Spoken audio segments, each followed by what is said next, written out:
مشرق نیوز کے ناظرین آداب، خبروں کے ساتھ آپ کی خدمت میں حاضر ہیں، لیکن آگے بڑھنے سے پہلے آپ سے ایک گزارش، اگر آپ نے اب تک ہمارے چینل کو سبسکرائب نہیں کیا ہے تو سبسکرائب ضرور کر لیں۔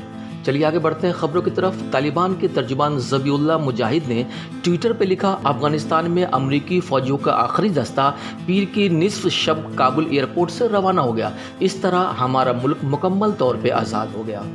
طالبان نے افغانستان سے امریکی فوجیوں کی واپسی مکمل ہونے کا خیر مقدم کیا ہے۔ طالبان کے ایک ترجمان نے منگل کی صبح یہ اطلاع دی۔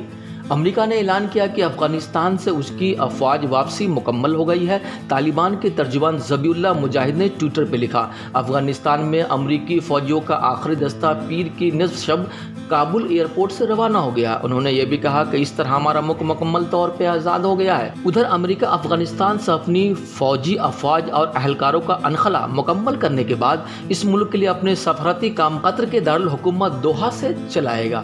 امریکی وزیر خارجہ انتونی بلنکن نے پیر کو ایک پریس کانفرنس کے دوران یہ اطلاع دی۔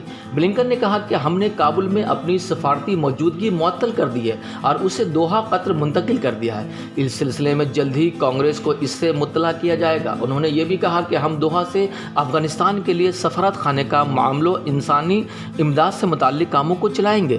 طالبان کے ساتھ رابطے اور پیغام دینے سے متعلق ہم آہنگی کے لیے اتحادیوں، شراکت داروں، علاقائی اور بین الاقوامی فریقین کے ساتھ مل کر کام کریں گے۔